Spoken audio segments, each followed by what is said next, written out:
Fala, torcedor alvinegro, seja muito bem-vindo ao BPR. Vamos falar um pouquinho sobre o tricampeonato do Ceará. Minha voz ainda está um pouquinho prejudicada, comemorei muito realmente esse título e era para o torcedor alvinegro comemorar, mas é importante a gente saber onde esse título vai nos levar, onde a gente vai chegar com o Ceará e junto com esse tricampeonato da Copa do Nordeste. Vem comigo.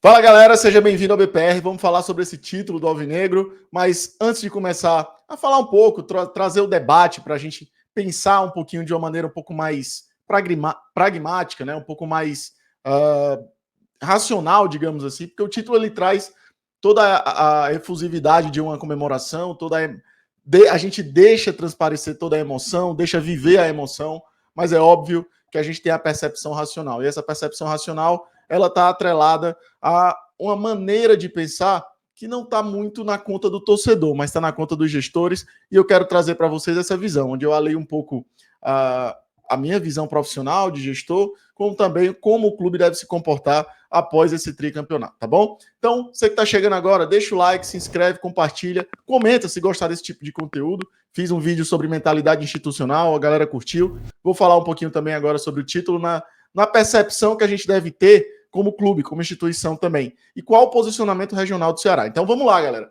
Seguinte, primeiro passo, um tricampeonato do Nordeste é muito representativo.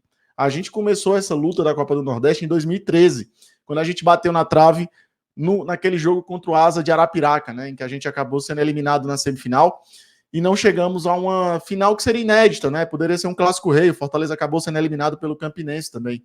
Então, foi bem frustrante para o futebol cearense 2013, já que a gente não conseguiu chegar na final da Copa do Nordeste. Mas no ano seguinte, a gente conseguiu. A gente foi à final contra o Sport.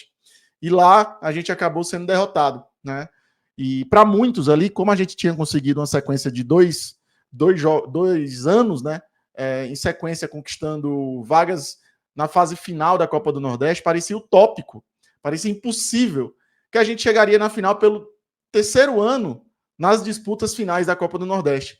Em 2015, depois de perder em 2014 para o Sport, a gente venceu a Copa do Nordeste em cima do Bahia. E vencendo os dois jogos, vencendo na Fonte Nova e no Castelão, fazendo a redenção de onde a gente perdeu a Copa do Nordeste. No Castelão, a gente conseguiu conquistar em 2015 em cima do Bahia, com uma bela vitória, os gols lá do Gilvan e do Charles, para quem lembra. Mas essa construção, para nós torcedores até então, ela parecia impossível, né? Porque a história da Copa do Nordeste nos posicionava no terceiro escalão do futebol nordestino. Então, sempre que você olhava para a Copa do Nordeste, os grandes favoritos, as equipes que tendiam a sempre estar nas semifinais e batendo sempre ali o título ou vice-campeonato, eram as equipes de Pernambuco e Bahia. Isso é um fato, não posso negar. Mas a história de 10 anos para cá mudou, né? O futebol nordestino teve que olhar para o futebol cearense. A coisa mudou completamente. Dos últimos 10 anos de Copa do Nordeste, o Ceará Sporting Clube esteve das 10 finais, o Ceará esteve em 5 finais e em 8 semifinais, se eu não estou enganado. Mudou completamente. E a gente ganhou 3 títulos. O Sport, que em 2014 chegou ao terceiro título da Copa do Nordeste, hoje vê o Ceará empatado em títulos com ele, o Ceará que não tinha nenhum, e via uma distância absurda do Sport, como se a gente jamais pudesse alcançar. Mas alcançamos, vencemos e vencemos o próprio Sport. Quase 10 anos depois, a gente foi na Ilha do Retiro e vencemos o tricampeonato da Copa do Nordeste, empatando com eles em título. Isso é muito representativo, isso realmente mostra o futebol cearense num patamar diferente, por isso que eu acho que é muito válido quando a gente tem duas equipes hoje do futebol cearense que projetam o futebol cearense de uma maneira diferente. Fortaleza tem condições totais também de estar brigando em cima de competições internacionais, nacionais, tem toda a condição disso, né? Tem um grande elenco, uma grande gestão, uma gestão que soube muito bem explorar os fatos das vitórias e soube também aprender com as derrotas, porque é muito importante também. Os dois passos nos oferecem uma oportunidade de aprendizado muito grande, né? E a gente não pode se deitar nos nossos erros para o futuro. E é por isso que é importante, a partir de agora, com esse título, que teve muitos percalços, né? A gente começou essa Copa do Nordeste levando um 3-0 para o Ferroviário. E desse 3-0 foi um alerta imenso, né? Para quem lembra aquele começo de competição, onde a gente sofreu com a lateral direita, o Michel Macedo sofreu com a lesão no primeiro jogo contra o Guarani de Juazeiro, e daquele 3-0, muita coisa mudou. Inclusive a chegada do Varley, que foi um dos destaques da Copa do Nordeste pelo Ceará. Foi um dos grandes jogadores do Ceará na Copa do Nordeste. E nos ajudou demais, né, a encontrar o equilíbrio na equipe do Morínigo. Morínigo que conduziu essa equipe, né, durante a Copa do Nordeste inteira. Então, assim, é realmente importante entender que a construção de trabalho ela passa por diversas etapas. E nem sempre vão ser fáceis. A gente ganhou 2 Copas do Nordeste de maneira invicta, né? Que pareceu, talvez, das dificuldades, transformar uma situação em um tanto quanto mais fácil, um caminho mais fácil. Mas essa Copa do Nordeste de 2023, a gente teve 3 derrotas. E eu acho que cada derrota trouxe um aprendizado, inclusive a da final. O que é legal é isso. A gente entendeu na derrota contra o Ferroviário que precisávamos de reforços, né? Não só um, mais de um, e vieram reforços, veio o Igor Kleber, que não encaixou ainda, veio o Varley, e veio outros também, veio o Álvaro. E aí a gente chega na final da Copa do Nordeste enfrentando um adversário, depois de ter vencido o nosso rival de casa, o Fortaleza, 2 vezes nessa Copa do Nordeste, e o próprio Sport também, a gente foi para essa final decisiva precisando de um empate. Mas não jogamos bem. Não fizemos um grande jogo. A gente até teve condição de matar a partida na reta final do jogo. O Sport cansou. Tentou muito, né, fazer o segundo gol, mas não conseguiu. A gente teve condições ali de matar a partida na reta final, mas acabou que a gente pecou nas finalizações e não conseguiu o empate.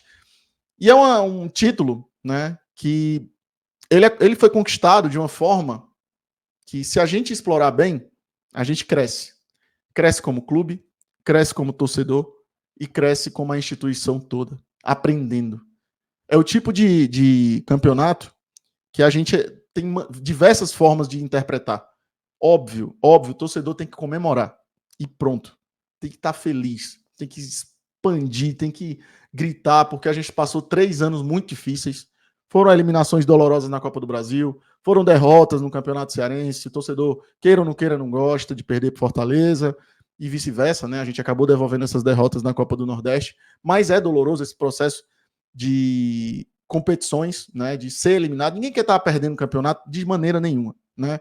Mesmo os menos relevantes ou os mais relevantes. Isso é inevitável, é do futebol, é inerente. Ninguém quer perder, cara. Eu não gosto de perder, né? Fiquei puto, perdendo pro Ituano, cara. Não era pra gente estar fora dessa Copa do Brasil, mas estamos. Então a gente tem uma caminhada longa, né? E o torcedor do Ceará sofreu muito nesse processo, porque ainda teve um rebaixamento em 2022.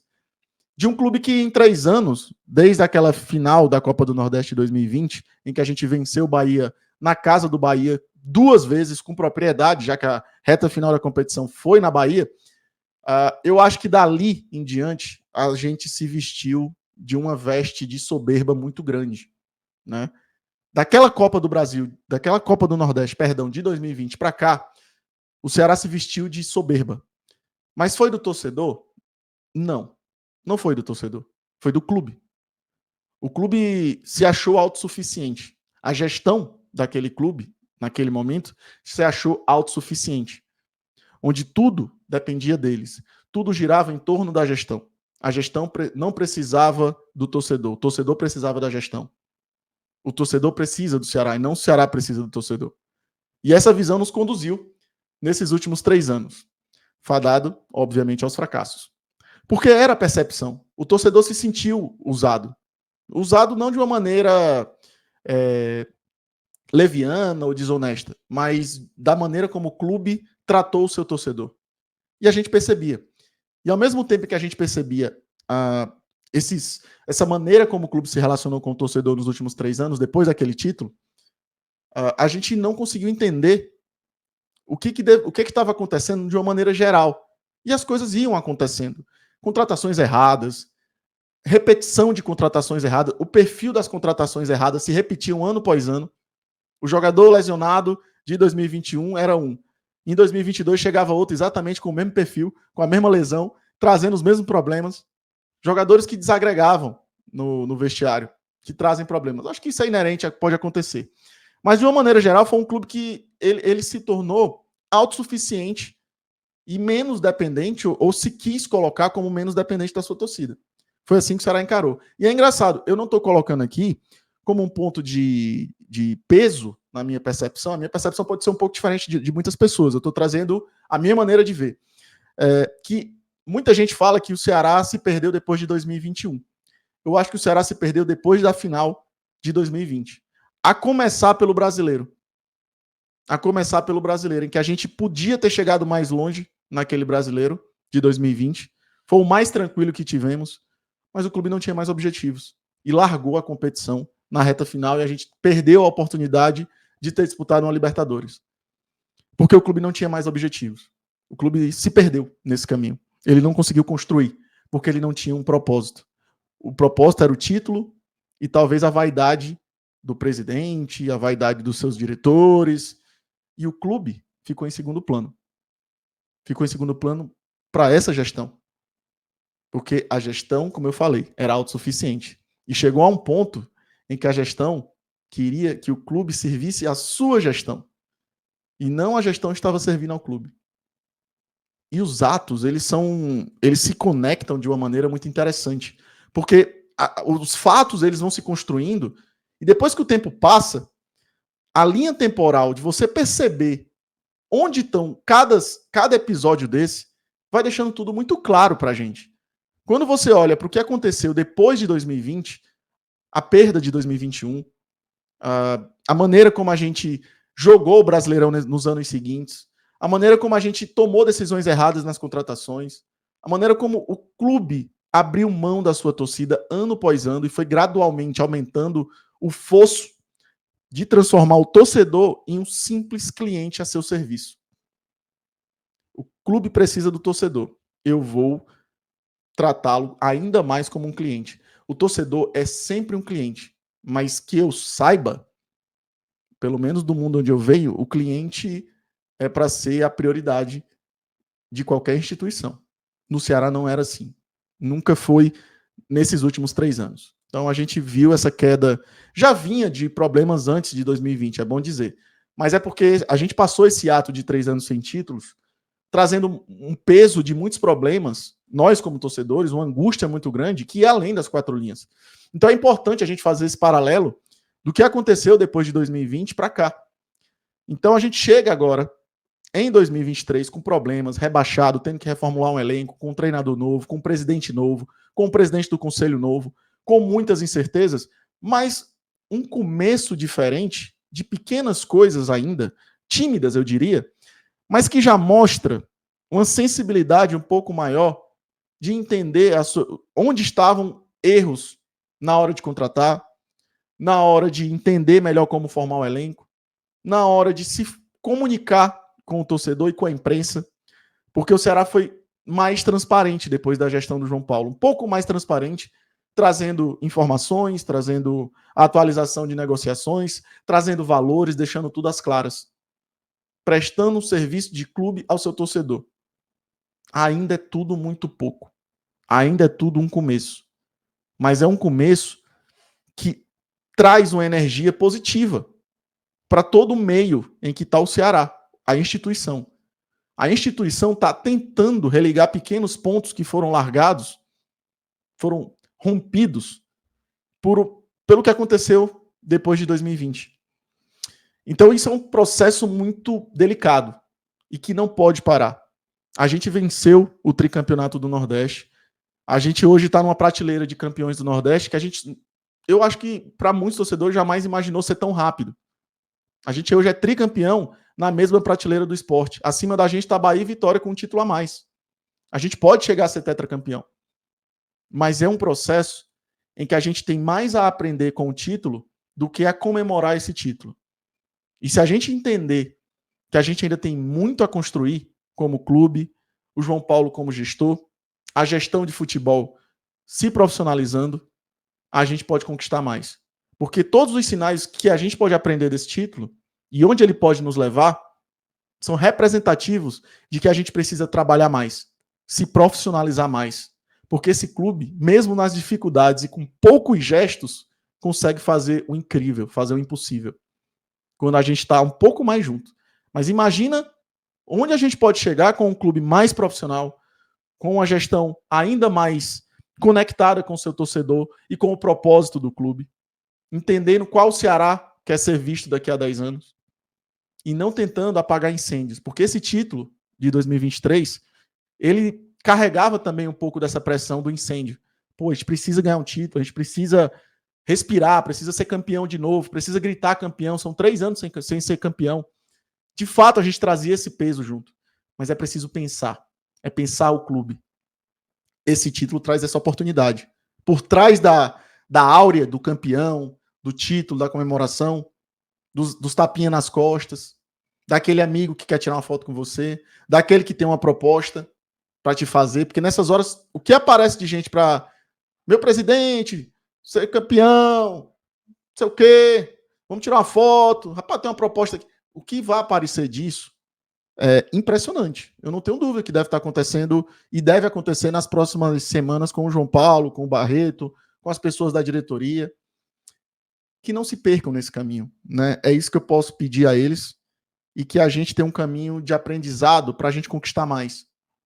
Que a gente entenda que ainda temos um caminho imenso pela frente de profissionalizar o clube, de entender o que a gente agora, depois dessa pressão pelo título, a gente tem a oportunidade de preciso sentar, preciso pensar o Ceará Sporting Clube, preciso projetar esse time dos próximos 5, 10 anos. Isso é o que um gestor tem que fazer. Isso é o papel do João Paulo. É o papel da sua equipe. Sentar, parar, respirar e projetar um Ceará para os próximos 10 anos. O que ainda está faltando em termos estruturais? Que eu sempre bato aqui. Sabe por que eu falo de estrutura? Eu vou abrir um parênteses, o vídeo está se prolongando, mas é um bate-papo com o torcedor. Espero que todo mundo possa assistir também. É meio chato, talvez seja. Normalmente os vídeos aqui são um pouquinho mais longos, mas para quem está ainda no vídeo, é importante falar sobre essa questão da estrutura. Por que eu falo de estrutura? O Ceará tem uma estrutura boa, apenas boa, para o departamento de futebol. Não é o ideal. Enquanto a gente entender, quanto mais rápido a gente entender isso, para todo mundo é melhor. Porque quando você sinaliza para todos os agentes que estão ali dentro da equipe do departamento de futebol que o clube vai se modernizar nesse departamento, todo mundo vai dar um algo a mais. Jogadores, treinador, todo mundo vai trazer uma percepção de responsabilidade maior, de um propósito maior. Então é importante que a gente... O que eu peço é que parem de fazer pequenas melhorias. Que parem de entender que, pô, a gente precisa fazer o hotel. Eu sei que a gente precisa fazer o hotel. Pô, a gente precisa fazer o campo. Eu sei que a gente precisa fazer o campo. Pô, a gente precisa ampliar a sala do departamento de análise. Pô, eu sei. Por favor, façam um projeto único e compartilhem com a torcida. Façam uma coisa só. Chamem arquitetos, engenheiros. Eu tenho certeza que o Ceará tem vários engenheiros, arquitetos preparadíssimos para fazer isso. E vendam esse projeto para todos. Para todos. É para todo mundo.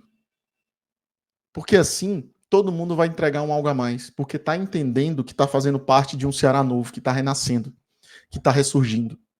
E quando a gente faz melhorias, eu só estou resolvendo o problema do incêndio. Lembra do título? A gente apagou esse incêndio do título. Mas para pensar no próximo título, a gente não pode ficar apagando incêndio. E esses incêndios são no dia a dia. Nesses momentos. Esses momentos não podem ser incêndio. Esses momentos tem que ser planejamento. Tem que ser propósito. Para que esse título, a caminhada desse título, venha com mais clareza e mais certeza do que o clube quer. Para todo mundo. Para quem está chegando, funcionários, jogadores, a equipe de profissionais que está dentro do clube de uma maneira geral. Então é importante a gente entender que a ampliação estrutural macro, ela traz um ambiente de propositividade para todos. Não é uma melhoria que traz. Então que a gente entenda tudo isso, que os departamentos se profissionalizem, busquem treinamentos, busquem aprendizado, se especializem fora do país, busquem o que está sendo feito de melhor no futebol europeu, sul-americano, brasileiro. Busquem estudar, aprender com humildade.